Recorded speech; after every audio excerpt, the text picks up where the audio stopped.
우리는 늘 이렇게 믿어왔습니다. 정보는 강대국이 만들고 동맹국은 공유받는다. 하지만 2025년 12월 그 공식이 조용히 깨지는 순간을 나는 직접 목격했습니다. 한 나라의 민간 위성이 미국과 유럽이 놓친 장면을 먼저 보고 있었기 때문입니다. 그 나라는 압박하지 않았고 변명하지도 않았습니다. 다만 침착하게 말했을 뿐입니다. 우리는 협력할 준비가 되어 있습니다. 우리의 조건으로. 그날 이후 한국은 더 이상 정보를 받는 나라가 아니었습니다.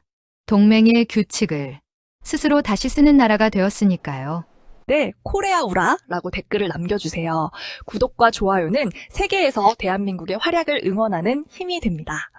저는 북대서양군사전략연구소에서 23년째 위성정보 체계를 분석해온 마르틴 슈미트입니다. 독일민엔 출신이고 현재는 브뤼셀 본부에서 근무하고 있죠. 제 업무는 단순합니다. 동맹국들이 보유한 위성정보의 질을 평가하고 그것을 바탕으로 정보 공유 체계를 설계하는 일이에요. 23년 동안 저는 하나의 원칙을 배워왔습니다. 동맹이란 강자가 보고 약자가 공유받는 구조라는 것이죠. 브뤼셀 본부 12층 회의실은 언제나 같은 풍경이었습니다. 긴 타원형 테이블, 각국 국기가 꽂힌 명패, 그리고 정해진 자리 배치요. 미국 대표가 상석에 앉고 영국과 프랑스가 양옆을 지키고 독일과 이탈리아가 그 다음이었죠. 한국은 늘 테이블 끝자락, 창문과 가까운 쪽에 앉았습니다. 그곳은 듣는 자리였어요. 발언하는 자리가 아니라요. 저는 그 질서가 자연스럽다고 생각했습니다. 위성 기술은 돈과 시간이 필요한 분야니까요. 미국은 60년 이상 쌓아온 노하우가 있고 유럽은 다국적 협력 체계를 구축했습니다. 한국은 어땠나요? 기술 도입국이었죠. 성실하게 따라오고 요청하면 협조하고 필요한 정보는 공유받는 나라. 저는 그렇게 분류해 두고 있었습니다. 그런데 지난해 10월 셋째 주 화요일 그 질서가 흔들리기 시작했습니다. 정기안보 회의였어요. 안건은 인도태평양 지역 해양 감시 체계 강화였죠. 미국 측이 최신 위성 이미지를 공유했고 프랑스가 보안 자료를 제시했습니다. 늘 하던 대로였어요. 그런데 한국 대표단이 손을 들었습니다.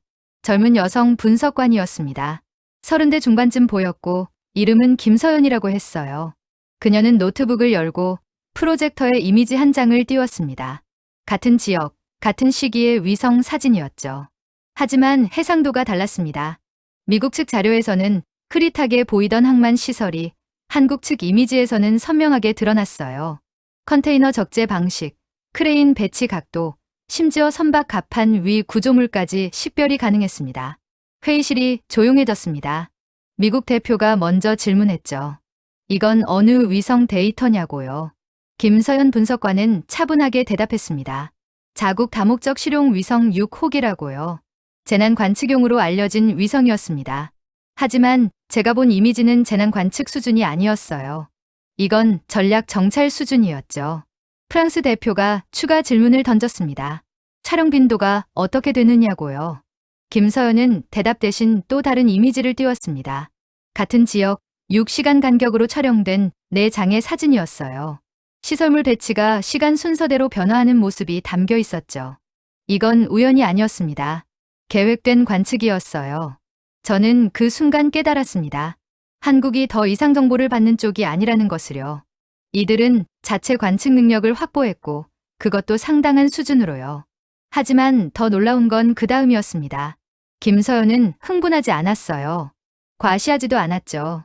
그저 필요한 정보를 제시하고 추가 설명은 최소화했습니다. 마치 이것이 특별한 일이 아니라는 듯이요. 회의가 끝난 뒤 저는 독일 대표단과 함께 복도로 나왔습니다. 동료 한 명이 말했죠. 저거 진짜냐고요. 저는 고개를 끄덕였습니다. 진짜였어요. 그리고 우리가 몰랐던 것도 진짜였죠. 한국이 언제부터 이 수준에 도달했는지 우리는 아무도 몰랐습니다. 그날 밤 저는 호텔 방에서 자료를 다시 펼쳤습니다. 한국의 위성 개발 연역을 검색했어요. 첫 위성은 2092년에 발사됐더군요. 외국 기술 지원을 받아서요. 그 뒤로 20년 넘게 꾸준히 발사했습니다. 실패도 있었고 성공도 있었죠. 하지만 멈추지 않았어요. 매번 조금씩 개선했고 외부 의존도를 줄여갔습니다. 저는 문득 생각했습니다. 우리는 언제부터 한국을 과소평가했을까요? 아니, 정확하게는 언제부터 보지 않기로 했을까요? 한국은 늘 성실했습니다. 회의에 빠지지 않았고 요청에 응했고 정보를 공유했죠. 하지만 우리는 그들을 듣는 쪽으로만 봤습니다. 말하는 쪽으로는 보지 않았어요. 다음날 아침 회의는 다른 분위기로 시작됐습니다. 미국 대표가 한국 측에 정식으로 질문했어요. 해당 위성 데이터의 공유 가능 여부를 묻는 것이었죠. 김서연은 잠시 생각하더니 대답했습니다. 검토가 필요하다고요. 일방적 제공은 어렵고 상호교환 방식을 선호한다고 했습니다. 그 한마디가 회의실 공기를 바꿔놓았습니다. 상호교환이라는 말은 대등한 관계를 전제로 한 표현이었으니까요. 한국은 더 이상 받는 쪽이 아니었습니다. 주는 쪽이기도 했죠. 그리고 무엇을, 누구와, 어떤 조건으로 나눌지 선택할 수 있는 위치에 서 있었어요. 저는 그제야 깨달았습니다. 동맹의 규칙이 고정돼 있다는 제 믿음이 틀렸다는 것을요. 규칙은 바뀝니다. 능력이 바뀌면 관계도 바뀌죠. 한국은 조용히 그 변화를 만들어냈습니다. 우리가 보지 않는 사이에요. 회의가 끝난 뒤 저는 제 사무실로 돌아와 한국 위성에 대한 공개 자료를 전부 찾아봤습니다. 다목적 실용 위성 6호기, 공식 명칭은 그랬어요. 발사 연도는 2023년, 목적은 재난 관측 및 환경 모니터링이라고 나와 있었죠. 무게는 약 1700kg, 궤도 고도는 680km. 숫자만 보면 평범한 관측 위성이었습니다. 하지만 제가 회의실에서 본 이미지는 평범하지 않았어요. 재난 관측용이라면 넓은 면적을 빠르게 촬영하는 게 중요합니다. 해상도는 다소 낮아도 괜찮죠. 그런데 한국 측이 제시한 데이터는 정반대였어요. 좁은 지역을 극도로 정밀하게 포착하고 있었습니다. 이건 재난 대응이 아니라 표적 감시에 가까운 방식이었죠. 저는 동료 한 명에게 연락했습니다. 파리본부에서 광학 센서를 전문적으로 분석하는 장 피에르였어요. 그에게 한국 위성 이미지를 보냈죠. 30분 뒤 그가 전화를 걸어왔습니다. 목소리에 긴장이 섞여 있었어요. 마르틴, 이거 해상도가 50cm 이하야. 민간 위성 수준이 아니라고요. 50cm 해상도라는 건 무엇을 의미할까요? 지상의 물체를 50cm 단위로 구분할 수 있다는 뜻입니다. 사람의 얼굴은 못 봐도 차량의 종류는 식별할 수 있죠. 군사시설의 구조 변화도 추적 가능합니다. 이 정도 성능은 전략 정찰 위성 영역이에요. 재난 관측용으로 포장하기엔 너무 정밀했습니다. 저는 다시 한국 측 자료를 살펴봤습니다. 이번엔 촬영 시간에 집중했어요. 4장의 이미지가 6시간 간격으로 찍혔다고 했죠. 그런데 같은 지역을 반복 촬영하려면 궤도 설계가 달라야 합니다. 보통 관측 위성은 넓은 범위를 순회하는 궤도를 따르거든요. 하지만 특정 지역을 집중 감시하려면 궤도 조정 능력이 필요합니다. 그것도 상당한 수준으로요. 장피에르가 추가 분석 결과를 보내왔습니다. 이미지 메타데이터를 뜯어본 거였어요. 촬영 각도가 매번 달랐더군요. 정면, 측면, 비스듬한 각도까지. 이건 단순 궤도 통과가 아니라 자세 제어를 활용한 촬영이었습니다. 위성이 자기 몸을 틀어가며 목표물을 다각도로 포착한 거죠. 이 정도 기동성은 최신 정찰 위성에서나 볼 수 있는 수준이었어요. 저는 혼란스러웠습니다. 한국이 이런 능력을 언제 확보한 걸까요? 그리고 왜 공개 자료에는 재난 관측용이라고만 적혀 있을까요? 2가지 가능성이 있었습니다. 첫째, 한국이 의도적으로 능력을 숨기고 있다. 둘째, 우리가 그동안 제대로 보지 않았다. 저는 후자가 맞다고 생각했어요. 다음 날 저는 미국 국립정찰국 출신 동료와 점심을 먹었습니다. 그의 이름은 데이비드 로건, 위성 영상 판독 분야에서 30년 경력을 가진 사람이었죠. 저는 조심스럽게 한국 위성 이야기를 꺼냈습니다. 그는 포크를 내려놓고 저를 봤어요. 마르틴, 자네도 봤나? 저도 깜짝 놀랐어. 저건 민간용이 아니야. 데이비드는 낮은 목소리로 말을 이었습니다. 작년에 한국이 새로운 합성 개구 레이더 위성도 쌓아 올렸어. 그것도 3기 연속으로. 광학위성은 날씨의 영향을 받지만 레이더는 구름을 뚫고 관측하지. 둘을 조합하면 24시간 감시가 가능해. 한국은 지금 그 체계를 완성하고 있어. 저는 깨달았습니다. 우리가 본 건 빙산의 일각이었다는 것을요. 한국은 단일 위성이 아니라 위성군을 구축하고 있었습니다. 광학과 레이더를 결합한 다층 감시 체계요. 이건 몇 년 안에 만들어지는 게 아니에요. 최소 10년 이상의 계획과 투자가 필요한 작업이죠. 그날 오후 저는 보고서를 작성하기 시작했습니다. 제목은 한국 위성정보 능력 재평가였어요. 첫 문장은 이렇게 시작했습니다. 우리는 한국을 잘못 분류해왔다. 이 나라는 더 이상 정보 수혜국이 아니다. 독자적 정보 생산국으로 재분류되어야 한다고요. 보고서를 쓰는 동안 저는 계속 질문을 던졌습니다. 한국은 왜 이렇게 조용했을까요? 이 정도 능력이면 충분히 과시할 만했어요. 국제회의에서 주도권을 잡을 수도 있었죠. 하지만 그들은 그러지 않았습니다. 필요할 때만, 필요한 만큼만 보여줬어요. 그리고 저는 또 다른 가능성을 생각했습니다. 한국이 보여준 건 전부가 아닐 수도 있다는 거요. 회의실에서 공개한 이미지는 그들이 선택한 것이었습니다. 공개해도 괜찮다고 판단한 수준이었죠. 그렇다면 공개하지 않은 능력은 얼마나 될까요? 저는 답을 알 수 없었습니다. 그리고 그게 더 불안했어요. 보고서 마지막 단락을 쓸 때쯤 저는 결론을 내렸습니다.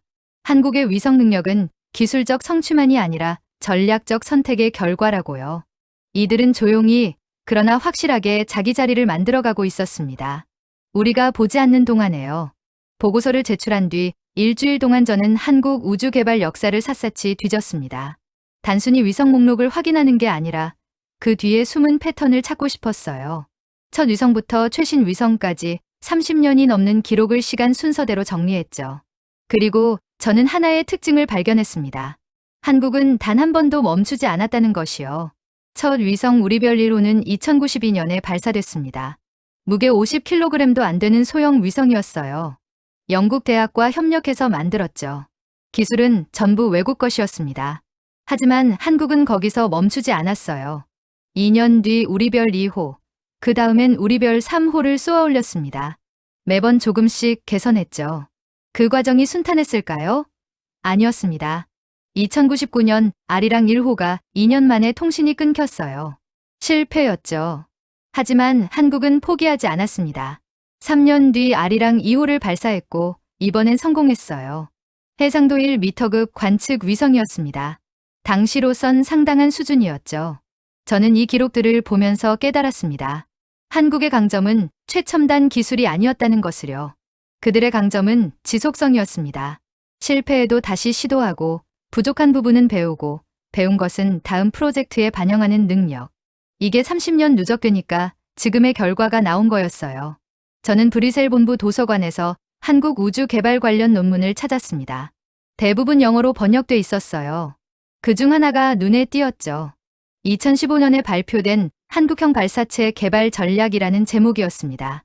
읽어보니 놀라웠어요. 한국은 단순히 위성만 만드는 게 아니었습니다. 발사체까지 자체 개발하고 있었던 거죠. 대부분 나라들은 위성과 발사체를 분리해서 생각합니다. 위성은 자체 제작하고 발사는 외국에 맡기는 식이죠. 비용도 적게 들고 위험도 낮으니까요. 하지만 한국은 달랐습니다. 발사체도 직접 만들겠다고 했어요. 왜일까요? 독립성 때문이었습니다. 남에게 의존하지 않겠다는 의지였죠. 그 의지는 2022년 결실을 맺었습니다. 누리호 발사 성공이었어요. 순수 국내 기술로 만든 발사체가 위성을 궤도에 올려놓은 겁니다. 저는 당시 뉴스를 찾아봤어요. 한국 과학자들이 관제센터에서 환호하는 장면이 나오더군요. 일부는 울고 있었습니다. 그 눈물의 의미를 이제야 이해할 것 같았어요. 저는 문득 궁금해졌습니다. 한국은 왜 이렇게 조용했을까요? 이 정도 성과면 충분히 자랑할 만했어요. 국제회의에서 앞자리를 요구할 수도 있었죠. 하지만 그들은 그러지 않았습니다. 여전히 테이블 끝에 앉았고 필요할 때만 발언했어요. 이게 전략일까요? 아니면 문화일까요? 저는 한국 대표단과 비공식 대화를 나눌 기회를 만들었습니다. 회의 후 리셉션 자리였어요. 김서연 분석관과 커피를 마시면서 조심스럽게 질문했죠. 한국은 왜 이렇게 낮은 자세를 유지하느냐고요. 그녀는 잠시 생각하더니 미소 지었습니다. 우리는 아직 배울 게 많아요. 그리고 과시보다는 신뢰가 중요하다고 생각해요. 그 대답이 제게는 충격이었습니다. 신뢰라고요? 능력을 가진 쪽이 신뢰를 고민한다는 게 낯설었어요. 보통은 능력을 과시해서 지위를 얻는 게 순서니까요. 하지만 한국은 반대로 가고 있었습니다. 능력을 보여주되 그것을 무기로 쓰지 않는 방식이었죠. 다음 날 저는 독일 대표단 회의에 참석했습니다.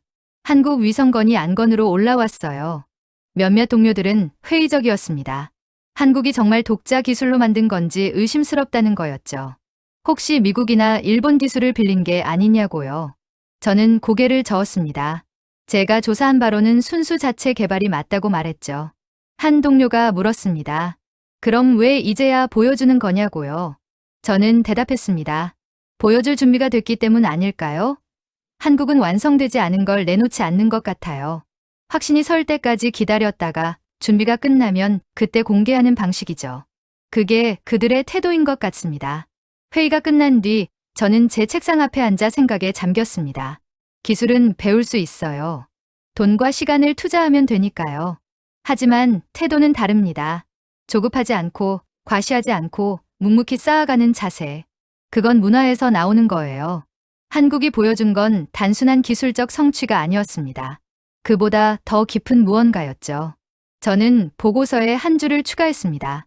한국의 위성 능력은 기술 이전의 결과가 아니라 장기적 투자와 일관된 태도의 산물이다. 이 나라는 빠르게 따라잡은 게 아니라 꾸준히 걸어와서 지금 여기 서 있는 것이다. 그 차이를 이해하는 게 중요하다고요. 2025년 2월 첫째 주 남중국해에서 이상 징후가 포착됐습니다. 미국 해군 정찰기가 특정 해역에서 평소와 다른 선박 활동을 발견한 거였어요. 긴급 회의가 소집됐죠. 저도 참석했습니다. 브리셀 본부 회의실은 긴장감으로 가득했어요. 미국 측이 위성 이미지를 공유했습니다. 하지만 구름 때문에 식별이 어려웠죠. 프랑스가 자국 위성 데이터를 추가로 제시했습니다. 조금 나았지만 여전히 불명확했어요. 선박의 종류는 알 수 있었지만 적재물이나 활동 내역은 확인이 안 됐죠. 독일도 합성계구 레이더 이미지를 내놓았습니다. 구름은 뚫었지만 해상도가 낮아서 세부 사항은 파악이 어려웠어요. 회의는 교착 상태에 빠졌습니다. 정보가 부족했거든요. 뭔가 일어나고 있다는 건 알지만 정확히 무엇인지는 모르는 상황이었죠. 미국 대표가 추가 정찰 자산 투입을 제안했습니다. 하지만 시간이 걸릴 거라고 했어요. 이틀은 좋게 필요하다고요. 그때 한국 대표단이 손을 들었습니다. 김서연 분석관이었어요. 그녀는 노트북을 열고 이미지 파일을 프로젝터에 띄웠습니다. 같은 해역, 같은 시간대의 사진이었죠. 하지만 화질이 달랐어요. 선박 갑판 위 컨테이너까지 선명하게 보였습니다. 심지어 크레인 작업 중인 장면도 포착돼 있었어요. 회의실이 조용해졌습니다. 모두가 화면을 뚫어지게 봤어요. 미국 대표가 먼저 입을 열었습니다. 이건 언제 촬영한 거냐고요. 김서연은 차분하게 대답했습니다. 어제 오후 3시 42분이라고요. 우리가 회의하기 불과 18시간 전이었습니다. 영국 대표가 질문했습니다. 어떻게 이 타이밍에 이 지역을 촬영할 수 있었느냐고요. 김서연은 설명했습니다. 한국은 다목적 실용 위성 여러 기를 운용 중이고 그중 한 기가 해당 지역 상공을 지나갔다고요. 구름이 거친 짧은 시간을 포착했다고 했죠. 저는 속으로 계산을 해봤습니다. 구름 틈을 포착했다는 건 실시간 기상 정보와 위성 궤도를 정밀하게 조율했다는 뜻이에요. 그냥 우연히 찍힌 게 아니라 계획된 관측이었다는 거죠. 이 정도 운용 능력은 최상위 우주 강국에서나 볼 수 있는 수준이었습니다. 김서연은 추가 이미지를 보여줬습니다. 같은 지역을 12시간 간격으로 촬영한 두 장이었어요. 선박 배치가 바뀐 게 보였습니다. 이건 단순 감시가 아니라 추적이었죠. 한국은 해당 해역을 계속 주시하고 있었던 겁니다. 우리가 알기도 전에요. 프랑스 대표가 날카롭게 질문했습니다. 왜 이 정보를 미리 공유하지 않았느냐고요. 김서연은 잠시 침묵하더니 대답했습니다. 확실한 분석이 끝나기 전까지는 공유하지 않는 게 원칙이라고요. 불완전한 정보는 오히려 혼란을 줄 수 있다고 했죠. 그 대답은 일리가 있었습니다. 하지만 회의실 분위기는 미묘하게 변했어요. 한국이 정보를 선택적으로 공유하고 있다는 게 명확해졌거든요. 이건 단순한 협력이 아니었습니다. 정보 제공 여부와 시점을 한국이 통제하고 있다는 뜻이었죠. 미국 대표가 추가 데이터 제공을 요청했습니다. 김서연은 고개를 끄덕였어요. 하지만 조건이 있다고 했습니다. 상호정보 교환 협정 체결이 필요하다고요. 일방적 제공은 지속 가능하지 않다고 덧붙였죠. 그 순간 저는 깨달았습니다. 한국이 게임의 규칙을 바꾸고 있다는 것을요. 과거에는 정보를 받는 쪽이었죠. 요청하면 제공받고 감사 인사를 하는 위치였습니다. 하지만 지금은 달랐어요.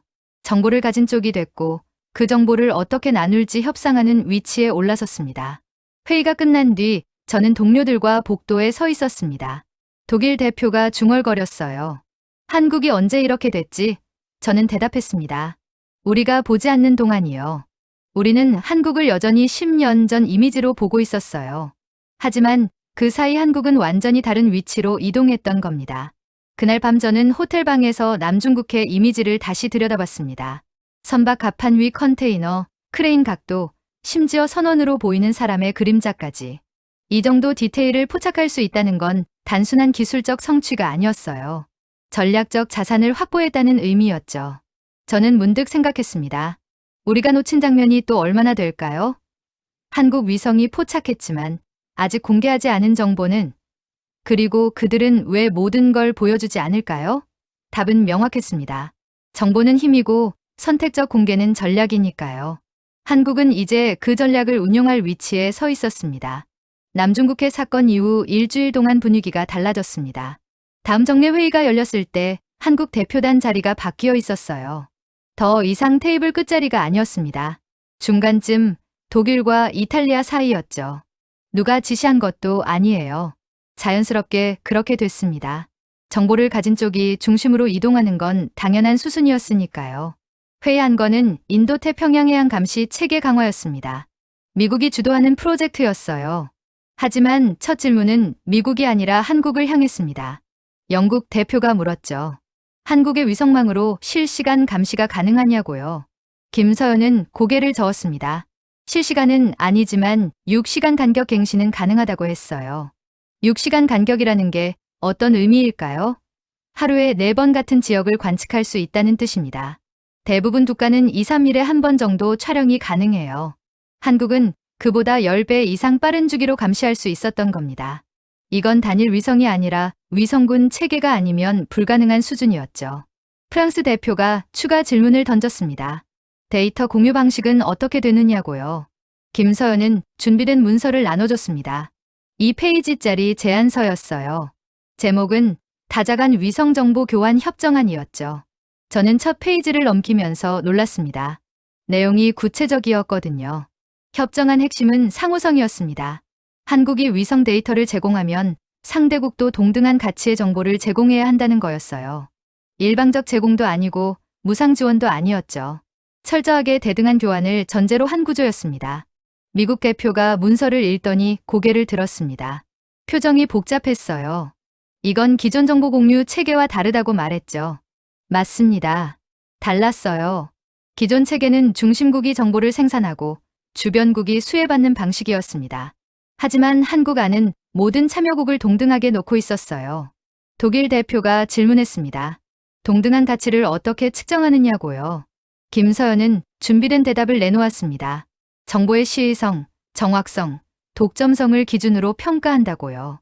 예를 들어 한국이 6시간 이내 촬영 데이터를 제공하면 상대국도 비슷한 수준의 신속 정보를 제공해야 한다는 식이었죠. 회의실이 술렁거렸습니다. 이건 단순한 협력 제안이 아니었어요. 정보 교환 시장을 만들겠다는 거였죠. 한국은 자신들이 제공하는 정보에 명확한 가치를 매기고 그에 상응하는 대가를 요구하고 있었습니다. 이건 완전히 새로운 접근 방식이었어요. 영국 대표가 우려를 표했습니다. 이렇게 되면 정보 공유가 거래처럼 변질될 수 있다고요. 김서연은 차분하게 반박했습니다. 지금도 이미 거래예요. 다만 가격표가 없을 뿐이죠.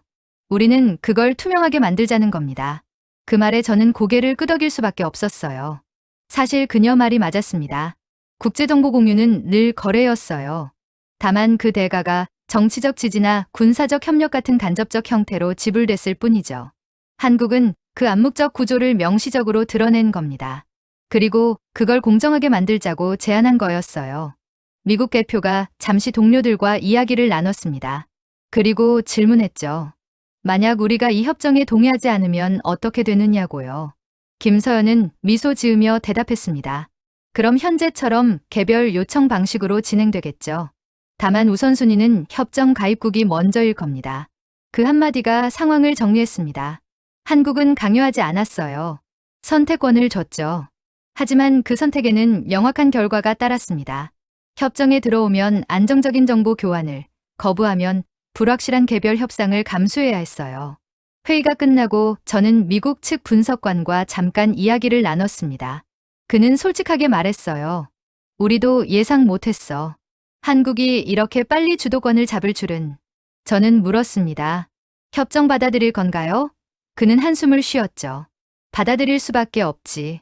한국 정보 없이는 구멍이 너무 많아. 그날 밤 저는 호텔방에서 한국 협정안을 다시 읽었습니다. 문장 하나하나가 정교했어요. 법률적으로 빈틈이 없었고 기술적으로 실현 가능했죠. 이건 급하게 만든 문서가 아니었습니다. 오래 준비한 결과물이었어요. 저는 깨달았습니다. 한국은 위성을 쏘아 올린 순간부터 이미 이 협정을 염두에 뒀을 거라고요. 기술 개발과 외교, 전략이 처음부터 하나로 설계돼 있었던 겁니다. 위성은 그냥 관측 도구가 아니었어요. 협상 테이블의 칩이었죠. 그리고 한국은 그 칩을 언제, 어떻게 꺼낼지 정확히 알고 있었습니다. 너무 일찍 보여주면 견제받고 너무 늦으면 기회를 놓치죠. 한국은 정확한 타이밍을 기다렸다가 준비가 완료됐을 때 테이블에 올린 겁니다. 이건 기술력만이 아니라 전략적 인내의 결과였어요. 다음날 회의에서 미국이 공식 입장을 밝혔습니다. 한국 협정안을 긍정적으로 검토하겠다고요. 세부 조건은 조율이 필요하지만 기본 골격은 수용 가능하다고 했죠. 그 순간 저는 확신했습니다. 정보 흐름이 뒤집혔다고요. 이제 질문은 한국이 무엇을 보느냐가 아니라 한국이 무엇을 나눠줄 것이냐로 바뀌었습니다. 협정 협상이 본격화되면서 저는 한국 측과 더 자주 만나게 됐습니다. 기술 실무진과의 미팅이 잡혔어요. 장소는 브뤼셀 외곽 호텔 회의실이었죠. 한국 측에서 온 사람은 5명이었습니다. 김서연 분석관, 그리고 4명의 엔지니어였어요. 그중 1명이 자기소개를 했습니다. 이름은 박준혁, 한국항공우주연구원 선임연구원이라고 했죠.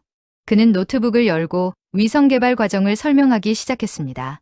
저는 처음엔 기술 스펙을 들을 줄 알았어요. 해상도가 몇 센티미터고 센서가 어떤 모델이고 하는 시계. 하지만 그의 설명은 달랐습니다. 박준혁은 실패 이야기부터 꺼냈어요. 2013년 나로호 1차 발사 실패 얘기였죠. 발사 307초 만에 폭발했다고 했습니다. 2년 준비가 300초 만에 무너진 거였어요. 팀 전체가 충격에 빠졌다고 하더군요. 하지만 거기서 멈추지 않았다고 했습니다. 그는 사진 한 장을 보여줬습니다. 발사체 잔해 분석 장면이었어요. 연구원들이 바닥에 흩어진 파편을 하나씩 줍고 있었죠. 박준혁이 말했습니다. 우리는 모든 조각을 회수했어요. 그리고 왜 실패했는지 밀리미터 단위로 분석했죠. 그 기록이 다음 발사의 밑바탕이 됐습니다. 저는 놀랐습니다. 대부분 나라는 실패를 숨기려 하거든요. 부끄럽고 예산 삭감 위험도 있으니까요. 하지만 한국은 달랐어요. 실패를 기록으로 남겼고 그걸 다음 세대에 물려줬습니다. 이게 축적이구나 싶었죠. 다른 엔지니어가 말을 이었습니다. 이름은 최은지 광학 시스템 전문가라고 했어요. 그녀는 렌즈 개발 과정을 설명했습니다. 초기엔 전부 수입했다고 해요. 독일제, 일본제 렌즈를 썼죠. 하지만 점점 국산화를 늘려갔다고 합니다. 2020년쯤엔 핵심 부품 70%를 자체 제작하게 됐다고 하더군요. 저는 질문했습니다. 왜 굳이 국산화를 하느냐고요. 수입하는 게 더 싸고 빠르지 않냐고 했죠. 최은지는 고개를 저었습니다. 당장은 그래 보여도 장기적으로는 아니에요. 기술 동속은 선택권을 잃는 거예요. 우리는 스스로 결정하고 싶었습니다. 그 말에 저는 할 말이 없었습니다. 유럽도 비슷한 고민을 하거든요. 미국 기술에 얼마나 의존해야 하는가. 하지만 대부분은 현실과 타협하죠. 완전한 독립은 비용이 너무 크니까요. 한국은 그 비용을 감수했던 겁니다. 세 번째 엔지니어가 발표를 이어갔습니다. 소프트웨어 팀장 정민수였어요. 그는 위성관제 시스템을 설명했죠. 초기엔 외국 소프트웨어를 썼다고 합니다. 하지만 커스터마이징이 안 돼서 불편했대요.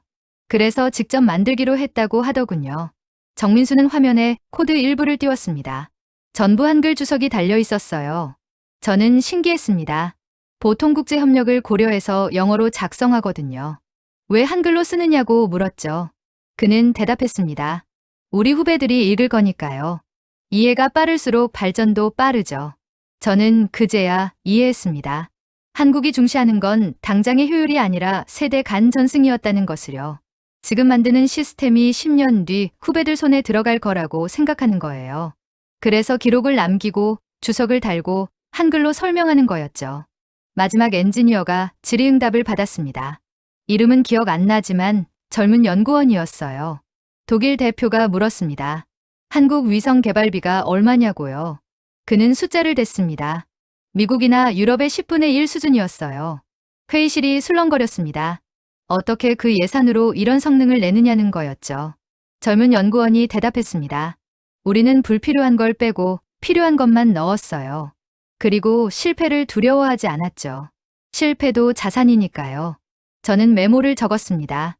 한국의 강점 낮은 비용, 높은 효율, 실패로부터의 학습. 하지만 적고 보니 이게 전부가 아니라는 생각이 들었어요. 진짜 강점은 숫자에 없었습니다. 태도에 있었죠. 회의가 끝나고 저는 박준혁과 커피를 마셨습니다. 저는 솔직하게 물었어요. 한국은 왜 이렇게 끈질기냐고요. 그는 잠시 생각하더니 말했습니다. 우리는 선택지가 없었어요. 큰 나라처럼 자원이 많지 않고 작은 나라처럼 편하게 의존할 수도 없었죠. 그래서 우리만의 길을 만들어야 했습니다. 그 대답이 제 머릿속에 남았습니다. 선택지가 없었다는 말이요. 그게 오히려 강점이 됐다는 게 아이러니했어요. 편한 길이 없으니까 어려운 길을 꾸준히 걸었고 그게 결국 독자적 능력으로 이어진 거였죠. 저는 호텔로 돌아와 보고서를 작성했습니다. 제목은 한국 우주 개발의 성공 요인 분석이었어요. 결론은 간단했습니다. 기술이 아니라 문화였다고요. 실패를 기록하는 문화, 후배를 생각하는 문화, 독립을 추구하는 문화. 그게 한국을 여기까지 오게 만든 힘이었습니다. 협정 최종안이 나오기까지 석 달이 걸렸습니다. 그 기간 동안 저는 여러 차례 협상 테이블에 앉았어요. 한국 측은 일관됐습니다. 상호성, 투명성, 지속 가능성. 이 세 가지 원칙을 한 번도 양보하지 않았죠. 미국이 압박해도 유럽이 회유해도 마찬가지였습니다. 특히 인상 깊었던 건 한 장면이었습니다. 미국 측이 기존 정보 공유 체계를 언급했어요. 우리가 70년 넘게 유지해온 동맹 구조라고 했죠.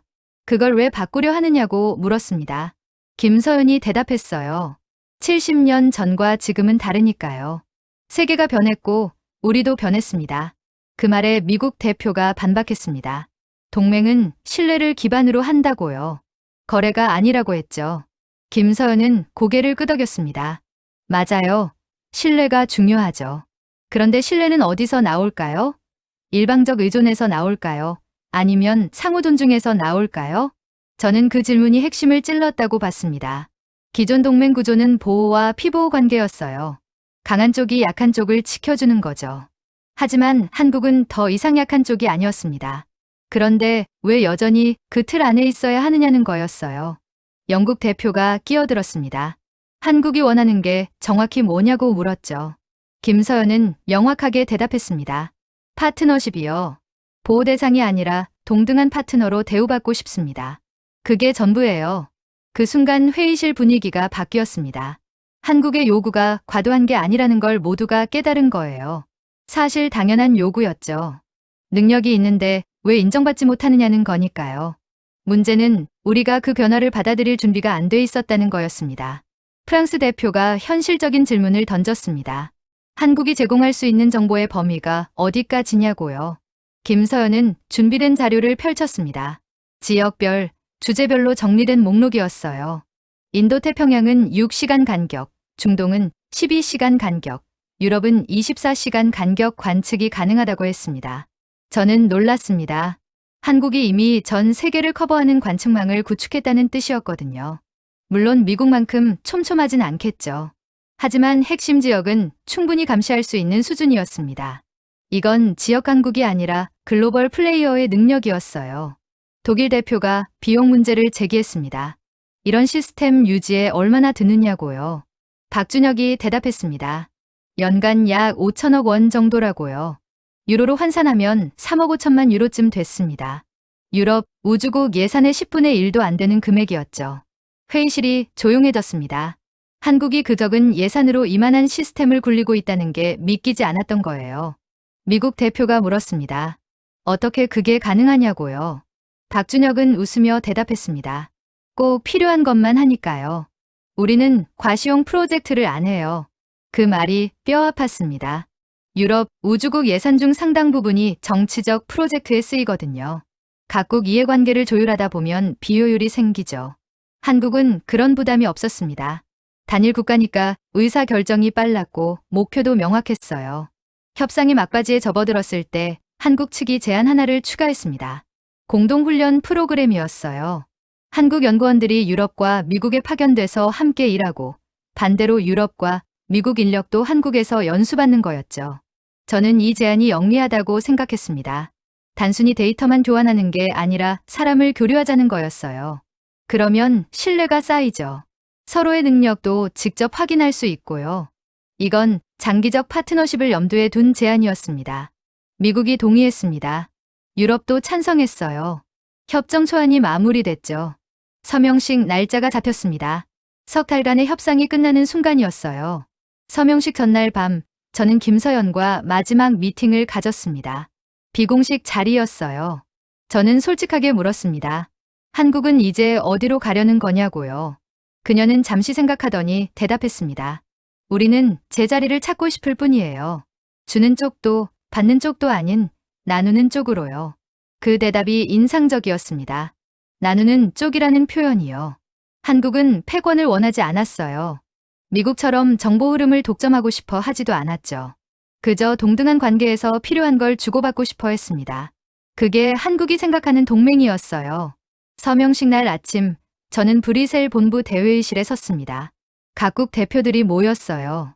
한국 대표단도 왔죠. 김서연, 박준혁, 그리고 몇몇 엔지니어들이었습니다. 그들의 얼굴엔 자부심과 겸손이 동시에 있었어요. 서명이 끝나고 악수가 이어졌습니다. 미국 대표가 김서연에게 말했어요.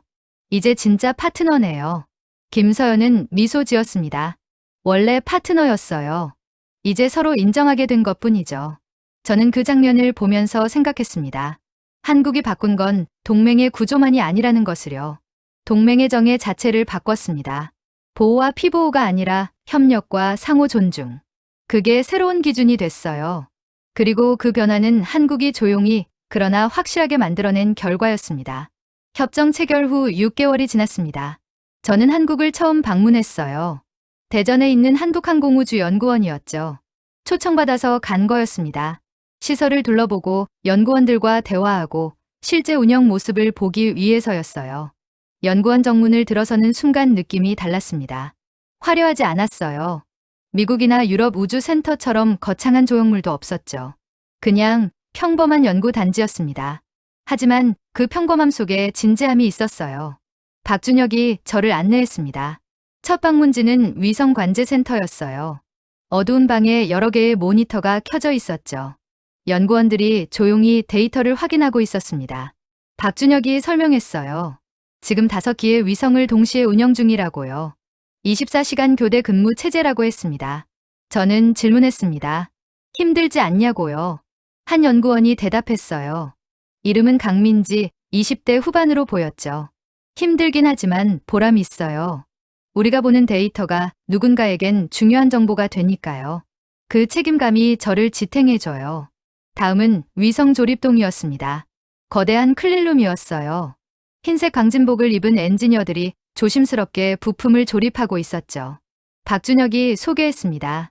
저기 있는 게 내년에 발사될 다목적 실용 위성 7호예요. 6호보다 성능이 30% 향상됐죠. 저는 가까이 다가가 살펴봤습니다. 부품 하나하나가 정교했어요. 그리고 대부분 한국산이었죠. 박준혁이 자랑스럽게 말했습니다. 이제 핵심 부품 90%를 국산화했어요. 진짜 해외에서 사야 하는 건 몇 개 안 돼요. 점심은 연구원 구내식당에서 먹었습니다. 평범한 한식이었어요. 김치찌개, 불고기, 밥. 박준혁과 마주 앉아 이야기를 나눴습니다. 저는 물었어요. 한국은 앞으로 어떤 목표를 갖고 있느냐고요. 그는 잠시 생각하더니 말했습니다. 달이요. 2030년까지 달 착륙선을 보낼 계획이에요. 그 다음엔 화성이죠. 멀게 느껴지지만 우리는 한 걸음씩 가고 있어요. 실패해도 괜찮아요. 배우면 되니까요. 저는 놀랐습니다. 달과 화성이라니요. 그건 미국, 중국, 유럽만 도전하는 영역이었어요. 한국도 거기 들어가려 한다는 게 대담했죠. 하지만 박준혁 표정은 진지했습니다. 허황된 꿈이 아니라 구체적인 계획이었어요. 오후엔 젊은 연구원들과 간담회가 있었습니다. 20대부터 30대까지 10명 정도 모였어요. 저는 물었습니다. 왜 우주 분야를 선택했느냐고요. 한 명이 손을 들었습니다. 이름은 이준호, 갓 입사한 신입 연구원이었죠. 그는 말했습니다. 저는 고등학생 때 나로호 발사 실패를 봤어요. TV에서 어른들이 우는 걸 봤죠. 그때 생각했어요. 나도 저 일을 하고 싶다고. 실패해도 포기하지 않는 사람들과 일하고 싶었어요. 다른 연구원도 말했습니다. 저는 선배들이 만든 길을 이어가고 싶어요. 그분들이 30년 동안 쌓아온 게 있잖아요. 그걸 받아서 더 높이 쌓고 싶어요. 제 후배들한테 물려주기 위해서요. 저는 감동받았습니다. 이들은 단순히 직업으로 일하는 게 아니었어요. 사명감을 갖고 있었죠. 세대와 세대를 잇는 프로젝트라고 생각하고 있었습니다. 이게 한국 우주 개발의 진짜 힘이구나 싶었어요. 저녁엔 김서연과 대전 시내 한 카페에서 만났습니다. 비공식 자리였어요. 저는 하루 종일 본 것들에 대해 이야기했습니다. 인상 깊었다고, 한국이 얼마나 진지한지 알겠다고 했죠. 김서연은 커피를 한 모금 마시고 말했습니다. 마르틴, 우리가 원한 건 특별한 게 아니에요. 그냥 존중받고 싶었어요. 우리 능력을 인정받고 동등하게 대우받고 싶었죠. 그게 과한 요구였나요? 저는 고개를 저었습니다. 아니라고 했죠. 전혀 과하지 않다고요. 오히려 우리가 늦게 알아봤어요. 한국이 얼마나 멀리 왔는지 보지 못했죠. 그건 우리 잘못이에요. 그녀는 미소 지었습니다. 이제 알았으니 됐어요.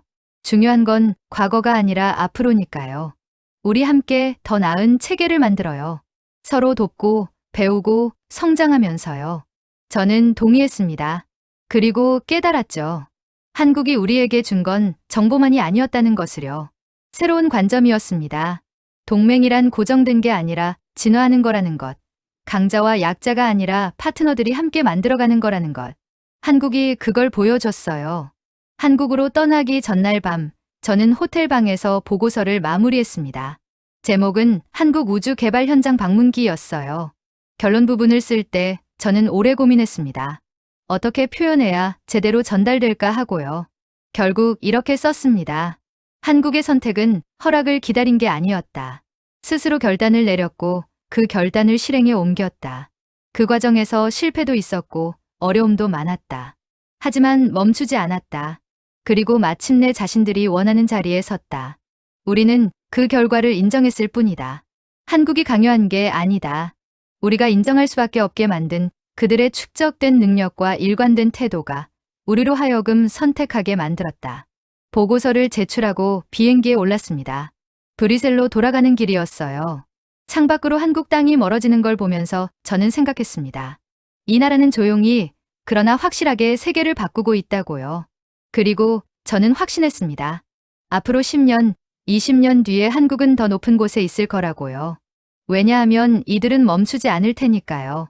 실패를 두려워하지 않고 후배를 생각하고 독립을 추구하는 문화. 그게 계속되는 한 한국의 여정은 끝나지 않을 겁니다. 비행기가 이륙했습니다. 저는 눈을 감고 지난 1년을 떠올렸어요. 한국 위성 이미지를 처음 본 순간부터 협정 체결, 그리고 현장 방문까지. 그 모든 순간이 저에게 가르침이었습니다. 동맹이란 무엇인가, 파트너십이란 무엇인가, 그리고 진정한 독립이란 무엇인가에 대해서요. 한국은 그 질문들에 자기만의 답을 찾았습니다. 그리고 그 답을 행동으로 보여줬어요. 이제 우리 차례였습니다. 그 변화를 받아들이고 새로운 질서를 함께 만들어가는 거죠. 저는 기대됐습니다. 한국과 함께 만들어갈 미래가요.